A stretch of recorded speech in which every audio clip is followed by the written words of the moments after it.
우리 주 예수 그리스도의 이름으로 하나님 말씀 증거하겠습니다. 먼저 본문 말씀 찾겠습니다.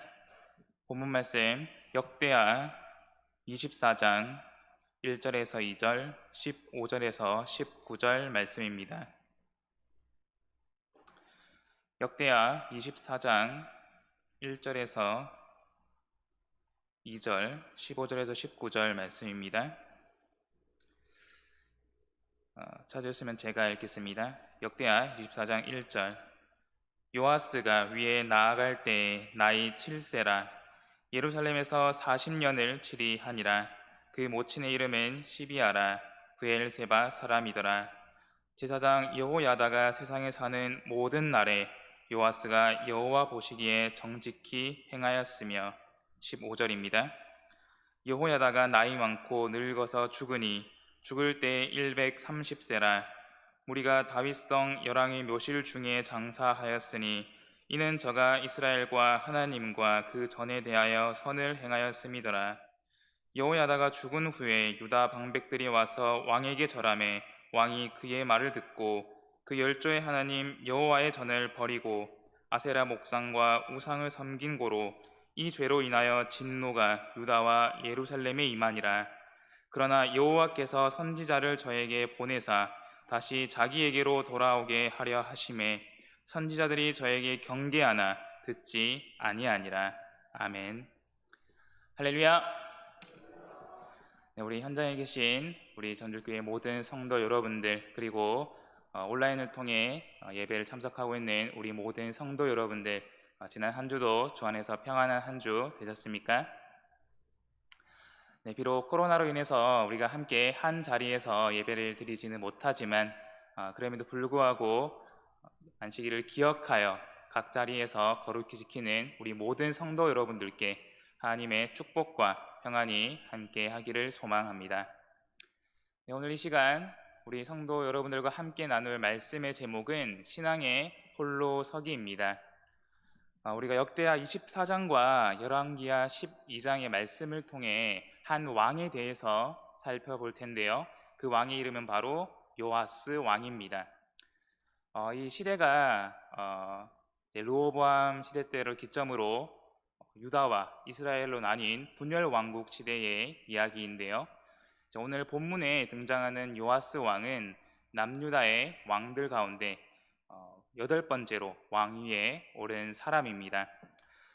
그래서 요아스가 왕위에 오른 그 과정을 보면은 굉장히 극적임을 우리가 알 수가 있습니다. 그래서 먼저 그 배경을 간단히 살펴보면요, 시간이 거슬러 올라가서 남유다의 4번째 왕인 여호사밧 왕이 있었습니다. 그 왕이 하나님 보시기에 굉장히 정직하고 선한 왕이었는데요, 그 여호사밧이 한 가지 실책을 저지른 게 있었습니다. 그것은 바로 북이스라엘의 아합 왕과 연원을 맺은 것입니다. 말인즉슨 여호사밧이 정치적인 목적으로 자신의 아들인 여호람과 그리고 아합의 딸인 아달랴를 결혼을 시킨 것입니다. 그로 인해서 이 유다 땅의 비극이 시작이 됩니다. 그로 인해서 그 뒤를 이어 왕이 된 여호람 왕과 그리고 그의 아들 아하시아 왕은 각각 자신의 아내인 아달랴와 그리고 모친인 마찬가지로 아달랴의 영향을 받아서 유다의 왕임에도 불구하고 마치 아합의 집처럼 악을 행하게 됩니다. 그리고 이제 아하시아 왕이 죽게 되자 아달랴가 직접 여왕이 되어서 남유다를 치리하는데요, 이 아달랴가 굉장히 무서운 여왕이었습니다. 그래서 왕위에 오르자마자 유다에 있는 다윗 왕가를 모두 다 진멸코자 했습니다. 하지만 그때 여호람의 딸이자 오늘 본문에 요아스의 고모가 되는 여호사브앗이라는 한 여인이 요아스를, 자신의 조카를 보호하게 됩니다. 그래서 몰래 숨겨서 이 요아스의 생명을 보존하게 되는데요, 그리고 6년이 지나 7년이 되던 해에 이제 이 여호사브앗의 남편이 되는 제사장 여호야다가 반역을 일으켜 아달랴를 몰아내고요, 그리고 드디어 이 요아스를 왕위에 앉히게 됩니다. 그래서 이 과정을 보면은 굉장히 참 파란만장하고 극적이지 않습니까? 이러한 과정 가운데 드디어 7살의 나이에 요아스가 왕위에 오르게 됩니다. 그런데 오늘 특별히 이 요아스를 주요 인물로 삼은 것은 참 성경에 많은 인물들이 등장하지만 그 가운데 신앙의 홀로 서기에 실패한 대표적인 인물이 바로 이 요아스 왕이기 때문입니다. 그래서 오늘 이 시간 이 요아스 왕의 생애를 통해서 우리 신앙의 성숙도를 함께 돌아보고자 합니다. 그래서 요아스 왕의 이 삶을 통해서 과연 나의 신앙은 얼마나 성숙해 있는지, 그리고 나는 과연 신앙의 홀로서기를 해내고 있는지 함께 살펴보도록 하겠습니다. 먼저 24장 본문을 살펴보도록 하겠습니다. 우리가 역대하 24장의 전체 본문을 보면은 크게 두 부분으로 나눌 수가 있습니다. 먼저 1절부터 14절까지 내용은 요아스가 왕위에 올라서 여호와 보시기에 정직히 행한 모습을 볼 수가 있습니다. 그런데 15절부터는 상황이 급변해서 이제 이 요아스가 반대로 하나님 보시기에 악을 행하는 그런 모습을 볼 수가 있습니다. 그래서 가장 먼저 2절을 보시면요, 역대하 24장 2절에서 이렇게 기록하고 있습니다. 제사장 여호야다가 세상에 사는 모든 날에 요아스가 여호와 보시기에 정직히 행하였으며. 자, 이 구절의 내용대로 요아스는 정말 하나님 보시기에 정직히 행한 왕이었습니다. 그 대표적인 예가 바로 성전을 중수하는 일이었습니다. 그래서 우리가 4절 이하의 내용을 보시면은 요아스가 본격적으로 성전을 중수하는 모습을 볼 수가 있었는데요. 우리가 왜 그렇다면 요아스가 성전을 중수했을까요? 7절 말씀 보겠습니다. 이는 그 악한 여인 아달랴의 아들들이 하나님의 전을 깨뜨리고 또 여호와의 전에 모든 성물을 바알들에게 드렸음이었더라. 자, 우리가 앞서 살펴봤듯이 아달랴는 굉장히 무섭고 악한 여왕이었죠. 그의 아들들 또한 못지 않았다는 것입니다. 그래서 일전에 이 아달랴의 아들들이 여호와의 성전을 깨트리고 그리고 그 안에 기물까지 모두 빼내서 이방의 신에게 바쳤다는 것입니다. 그래서 이제 왕위에 오른 요아스가 그 모습을 보고 성전을 다시 수리할 뜻을 세우게 됩니다. 그래서 그 뜻을 세우고 이제 본격적으로 성전을 중수하게 되는데요. 우리가 4절부터 14절까지의 내용을 천천히 읽어보면은 비록 처음에는 그 성전을 수리할 돈을 모으기조차 쉽지 않았지만 그럼에도 불구하고 지혜를 발휘해서 헌금함을 만들고 모든 백성들이 기쁘게 동참할 수 있게 합니다. 그래서 그 과정을 통해서 비로소 성전이 중수되게 되는데요. 그 결과가 무엇이었을까요? 우리가 13절 말씀 보겠습니다. 13절 공장들이 맡아서 수리하는 역사가 점점 진취되므로 하나님의 전을 이전 모양대로 견고케 하니라. 자, 이 성전 중수 작업이 이제 순조롭게 진행이 되어서 드디어 이 성전이 이전의 모양대로 견고하게 세워질 수가 있었습니다. 뿐만 아니라 14절을 보시면은 그 안에 많은 성물이 채워지게 됩니다. 그리고 14절 끝의 내용을 보시면요, 여호야다가 세상에 사는 모든 날에 여호와의 전에 항상 번제를 드렸더라. 그래서 이렇게 다시 완성된 성전 안에서 이제 이 왕과 많은 백성들이 매일 하나님께 제사를 드렸음을 알 수가 있습니다. 참 여기까지만 보면은 하나님 보시기에 얼마나 아름다운 그리고 정직히 행한 왕입니까? 그런데 15절부터 그 내용이 급변하기 시작합니다. 15절 말씀 보겠습니다. 여호야다가 나이 많고 늙어서 죽으니 죽을 때 130세라. 평생을 요아스 곁에서 그를 보필했던 여호야다가 나이가 차서 세상을 떠나게 됩니다. 그런데 이제 여호야다가 세상을 떠나고 없자 그 틈을 유다 방백들이 파고들어서 요아스에게 간언을 하기 시작합니다. 그런데 문제는 요아스가 이 말을 듣고 그대로 행했다라는 것입니다. 무엇을 행했습니까? 우리가 18절 말씀 보겠습니다.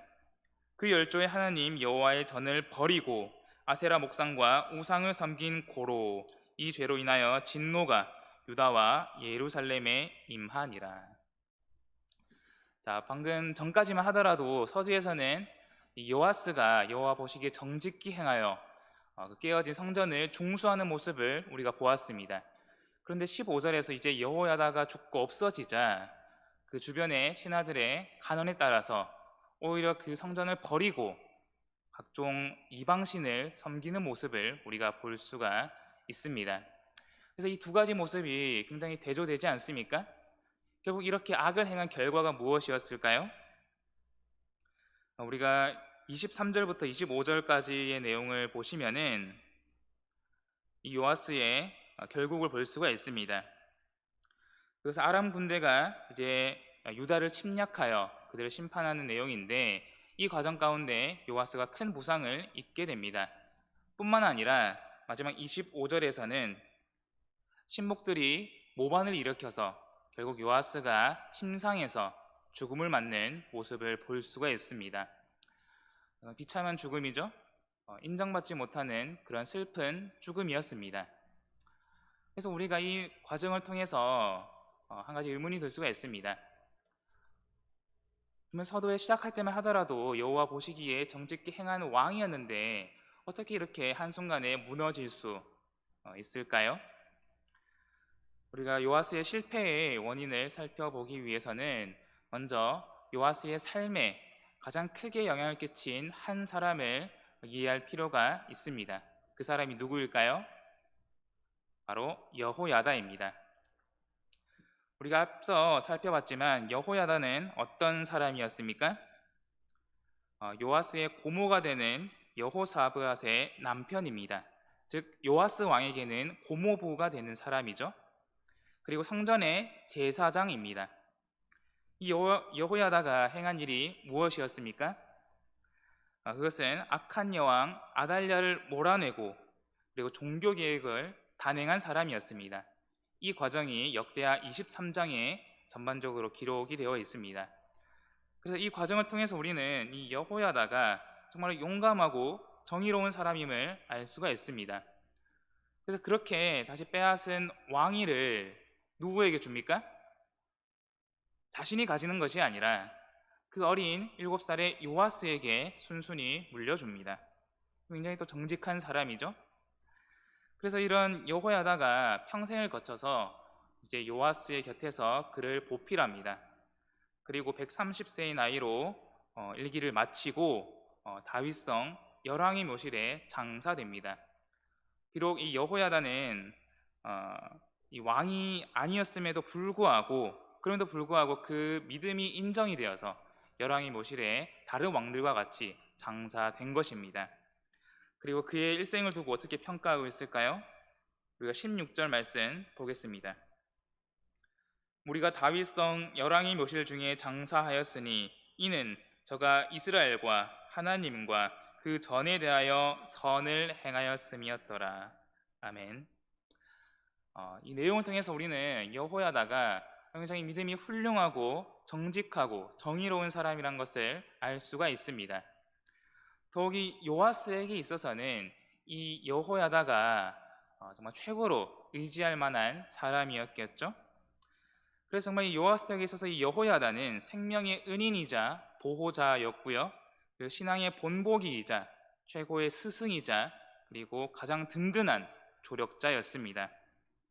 그래서 이제 다시 2절로 돌아오시면은 제사장 여호야다가 세상에 사는 모든 날에 요아스가 여호와 보시기에 정직히 행했음을 알 수가 있습니다. 이제 이 같은 내용을 두고 열왕기하 12장에서는 이렇게 표현을 하고 있습니다. 열왕기하 12장 2절입니다. 요아스가 제사장 여호야다의 교훈을 받을 동안에 여호와 보시기에 정직히 행하였으되, 즉 이 요아스 왕은 비록 어린 나이에 왕위에 올랐지만 정말 하나님 앞에 선하고 정직했던 여호야다의 교훈을 받아서 그 교훈을 행함으로 하나님 보시기에 정직한 일들을 행했습니다. 그 대표적인 예가 성전 중수 작업이었죠. 그런데 우리가 역대하 24장을 보면은 계속해서 한 가지 전제가 되는 문구가 있습니다. 정말 이 요아스 왕은 하나님 보시기에 정직히 행한 왕이었지만 그 앞에 어떤 말이 붙습니까? 제사장 여호야다가 세상에 사는 모든 날에, 그리고 14절 끝에 보시면요, 여호야다가 세상에 사는 모든 날에 여호와의 전에 항상 번제를 드렸더라. 역대하 24장 서두에서는, 전반부에서는 두 번에 걸쳐서 이 문구가 강조되어 있습니다. 즉 이 말인즉슨 여호야다가 살아 생전에 그를 보필할 때는 요아스가 하나님 보시기에 정직히 행했다라는 것입니다. 그렇다면 이 여호야다가 죽고 난 다음에는 어땠다라는 것입니까? 그렇지 않다라는 거죠. 여호와 보시기에 정직히 행하지 않았다라는 것입니다. 그리고 그 내용이 이제 15절부터 27절까지 기록이 되어 있는 거죠. 그래서 우리가 이 내용을 보면은 참 이해가 되지 않을 수 있습니다. 아니, 요아스가 정말 평생을 거쳐서 여호야다의 교훈을 받지 않았습니까? 그리고 그 여호야다는 하나님 앞에서 정말 선하고 정직한 그런 훌륭한 사람이었습니다. 그런 믿음이 좋은 그런 여호야다의 교훈을 받았음에도 불구하고 이제 요아스는 여호야다가 죽고 없어지자 한순간에 타락의 길을 걷고 맙니다. 참 무엇 때문이었을까요? 그래서 우리가 17절에서 19절을 말씀을 보시면은 여호야다가 죽고 없는 틈을 타서 유다 방백들이 찾아오는 모습을 볼 수가 있습니다. 그래서 그들이 제안한 것이 무엇이었을까요? 요아스가 그들의 말을 듣고 무엇을 행했습니까? 우상을 숭배하기 시작했습니다. 정말 극명하게 대조되는 모습이죠. 여호야다가 살아생전에는 그를 쫓아서 성전을 중수하고 하나님 보시기에 정직히 행했지만 여호야다가 없어지고 나니 이제 다른 간신들의 말을 쫓아서 그 전을 버리고 우상을 섬기기 시작했습니다. 그래서 우리가 이 내용을 통해서 비록 요아스가 하나님 보시기에 정직히 행하는 왕이었지만 그럼에도 불구하고 그는 신앙의 홀로 서기에는 실패했음을 알 수가 있습니다. 그래서 비록 그가 평생을 거쳐서 여호야다의 가르침을 받았지만 그 가르침을 받은 것이 그가 하나님 보시기에 정직히 행할 수 있었던 이유이자 또 한편으로는 그가 그의 신앙이 무너지는 원인이 되기도 했다라는 것입니다. 그래서 우리가 요아스의 삶을 전반적으로 돌아보면요, 그는 태어났을 때부터 타인의 보호를 받았습니다. 그리고 타인의 도움을 입어서 왕 위에 올랐죠. 그리고 왕위에 오른 뒤에도 타인의 도움을 받아서, 타인의 가르침을 받아서 나라를 치리했습니다. 즉 수동적인 인생을 산 것입니다. 수동적인 신앙생활을 한 것이죠. 그리고 그렇게 수동적인 인생을 살고 수동적인 신앙생활을 한 결과가 무엇이었습니까? 내가 의지하는 그 사람이 없어지자 이제 내 스스로는 아무것도 판단하지 못하는 그런 상태가 된 것입니다. 즉 스스로 옳고 그름을 판단하는 분별력이 부재했다라는 것입니다. 그 증거가 무엇입니까? 이제 나의 의지가 되는 여호야다가 죽고 없어지자 누구의 말을 들었습니까? 우상을 세우자는 유다 방백들의 말을 들었고요. 그 이후에 하나님께서 이 요아스의 마음을 돌이키고자 선지자를 보냈음에도 불구하고 오히려 그 말을 듣지 않았습니다. 오히려 자신에게 충원을 아끼지 않는 죽은 여호야다의 아들 스가랴를 돌로 쳐 죽이기까지 했습니다. 그래서 이 과정을 통해서 우리는 이미 요아스가 정말 올바로 판단할 수 있는 그런 판단력이 부재했고 또한 분별력 또한 부재했음을 우리가 알 수가 있습니다. 그래서 우리가 역대하 24장의 이 요아스의 생애를 통해서 신앙의 홀로서기를 우리가 돌아볼 수가 있습니다. 지금 여기 계신 그리고 온라인으로 시청하고 있는 우리 모든 성도 여러분들, 참 교회 안에서 내가 의지가 되고 또 내게 힘이 되는, 그리고 내 스승이 되는, 멘토가 되는 정말 훌륭한 많은 사람들이 있죠. 그 사람이 나의 가족이 될 수도 있습니다. 혹은 목자님, 장로님, 집사님, 그리고 교회 학교 선생님이 될 수도 있을 것입니다. 그리고 혹은 비록 가족은 아니지만 가까운 교회 형이나 누나, 언니, 오빠, 동생, 친구가 나의 스승이자 또 훌륭한 멘토가 될 수도 있습니다. 물론 우리가 신앙이 약할 때는, 내 신앙이 아직 성숙하지 못할 때에는 다른 사람의 도움이 필요합니다. 그래서 마치 우리 부모님이 갓난 아기를 성심껏 돌보듯이 그 신앙이 아직 자라지 못하고 미성숙하지 못한 사람에게는 정말 그가 의지하고 힘이 될 만한 그런 조력자가 필요하죠. 하지만 문제는 오랜 시간이 지나 그런 시간이 지남에도 불구하고 여전히 스스로 서지 못하고 다른 사람들을 의지해서만 설 수 있다면 그것은 분명 문제가 될 수 있다라는 것입니다. 그래서 우리는 우리 스스로에게 한번 질문해 볼 필요가 있습니다. 나는 과연 누구의 말을 듣고 누구를 의지하고 있습니까? 사람을 의지하고 있습니까? 아니면 하나님을 의지하고 있습니까?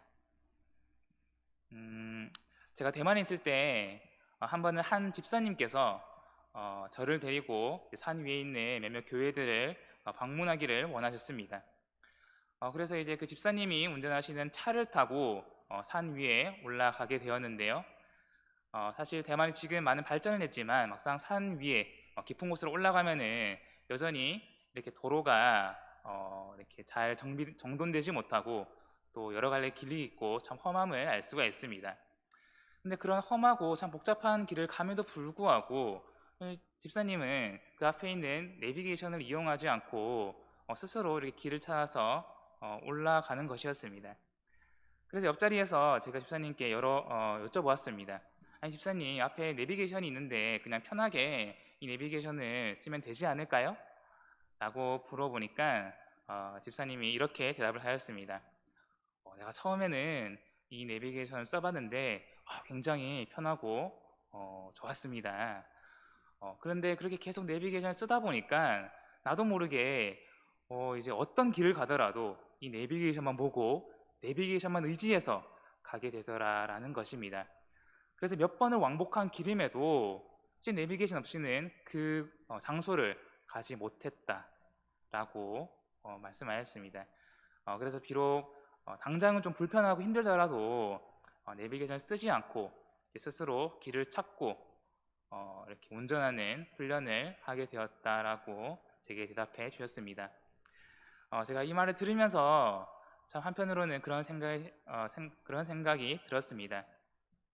우리 운전자가 내비게이션만 보고 운전을 하다 보면은 나도 모르게 그 내비게이션만 의지하게 되듯이 어쩌면 우리 역시도 신앙생활을 하는 동안 정말 다른 사람을 의지해서 겨우겨우 서고 있진 않은지 또 제 자신을 돌아볼 수가 있었습니다. 우리 함께 말씀 한 구절 찾겠습니다. 히브리서 5장 13절에서 14절 말씀입니다. 히브리서 5장 13절에서 14절 말씀입니다.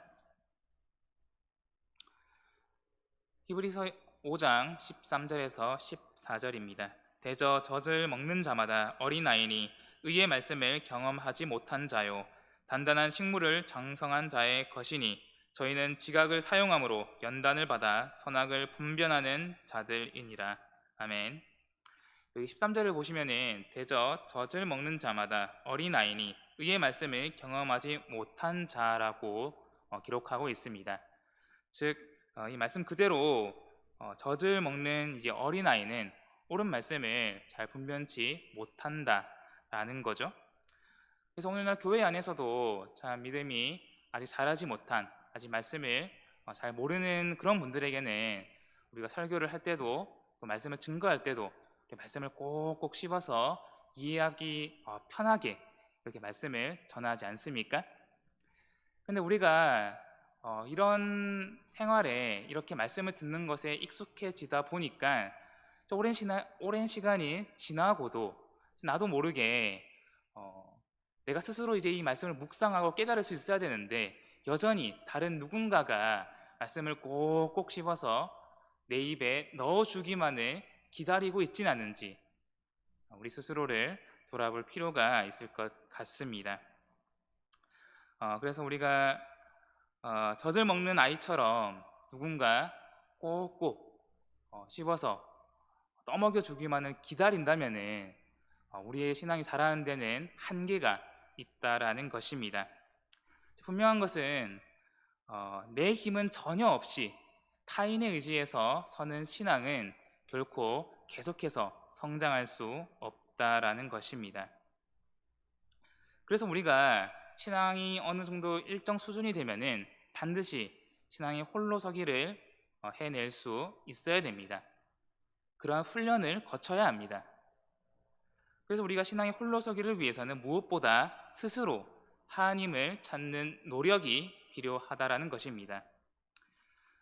그래서 우리가 성경을 살펴보면은 정말 다른 누군가가 등을 떠밀지 않아도 강요하지 않아도 스스로 하나님을 찾고 하나님을 구한 여러 인물들을 살펴볼 수가 있습니다. 그 중에 대표적인 인물이 바로 남유다의 또 다른 왕 요시야 왕입니다. 역대하서 34장의 말씀을 찾겠습니다.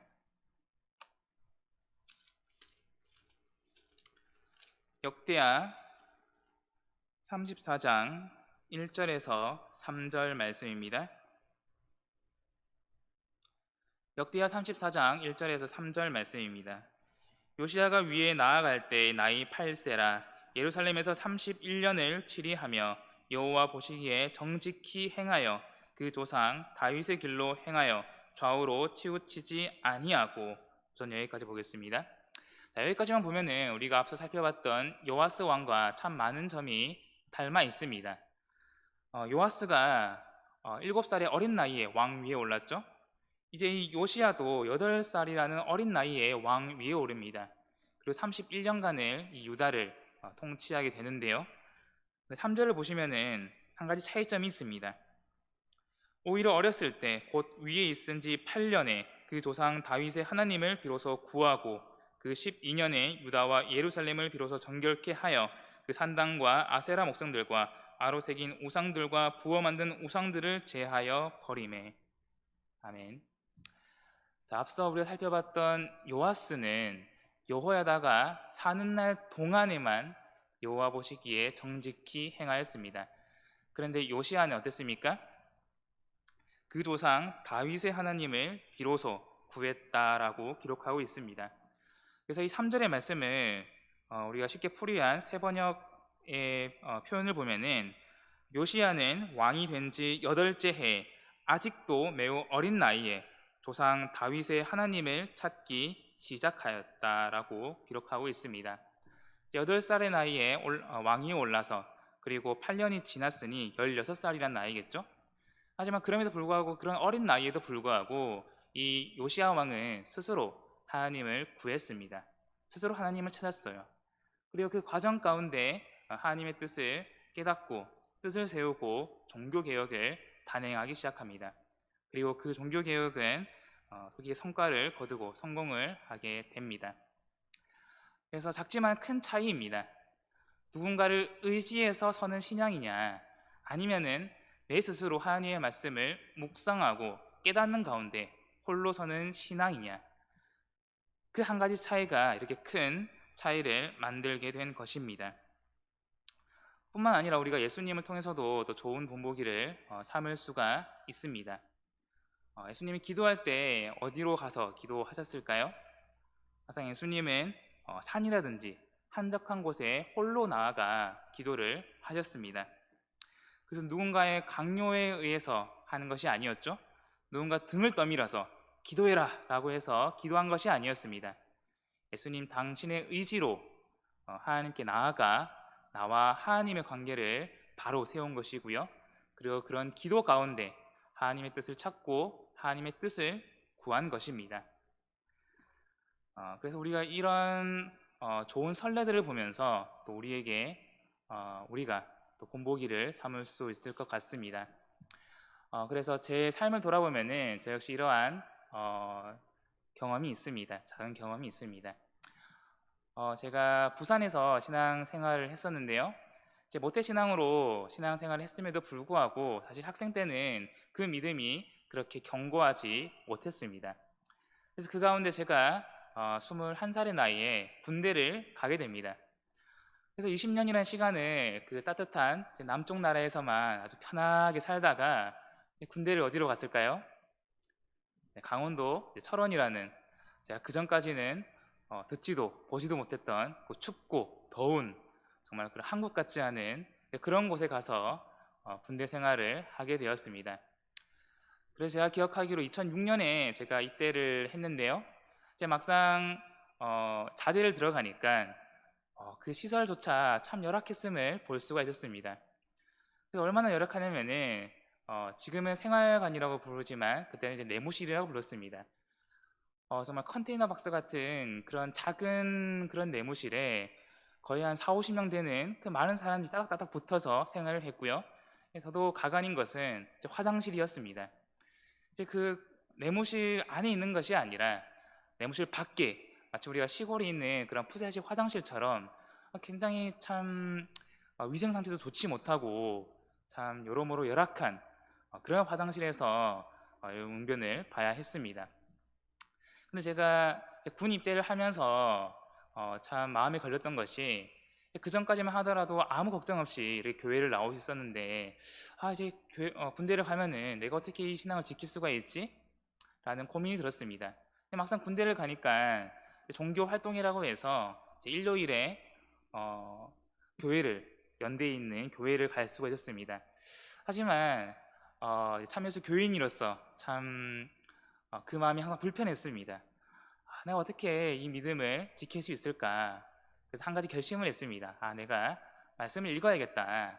그 전까지는 이제 뭐 선생님이, 교회 학교 선생님이 이렇게 읽어라 등을 떠밀어서 이제 겨우겨우 읽었지만, 이제는 내가 스스로 찾아서 말씀을 묵상해야겠다 라는 결심을 하고, 이제 그때 훈련소 교회에서 받은 그 성경책을 읽기 시작하는데, 사실 이등병의 신분으로 이제 다른 고참들이 다 보고 있는데 당당하게 이렇게 성경을 읽기가 쉽지가 않았습니다. 그래서 제가 찾은 곳이 어디였을까요?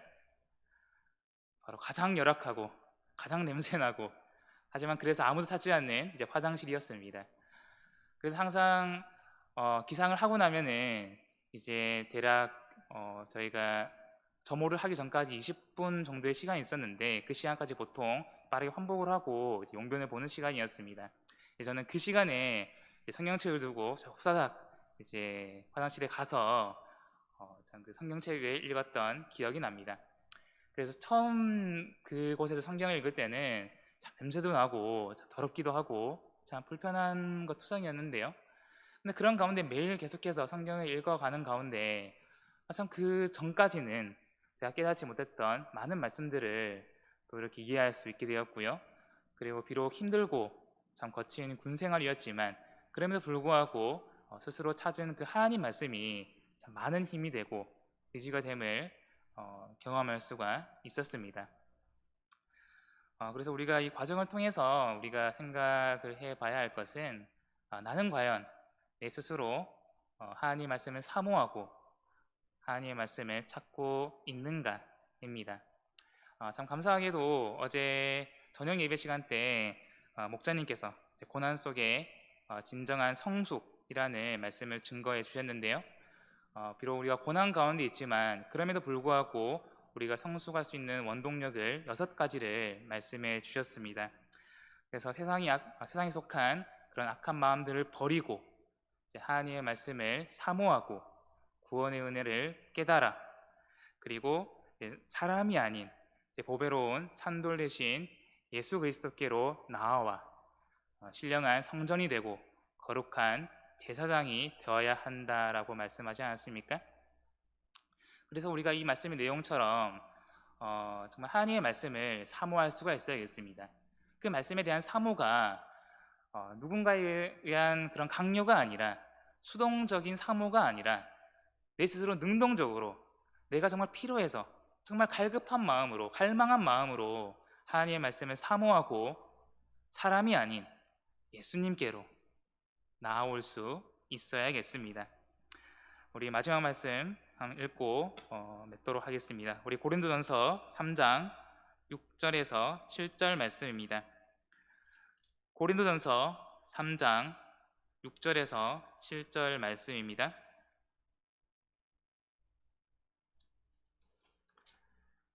고린도전서 3장 6절에서 7절 말씀입니다. 네, 찾으셨으면 함께 한 목소리로 봉독하겠습니다. 고린도전서 3장 6절. 나는 심었고 아볼로는 물을 주었으되 오직 하나님은 자라나게 하셨나니 그런즉 심는 이나 물 주는 이는 아무것도 아니로되 오직 자라나게 하시는 하나님 뿐이니라. 아멘.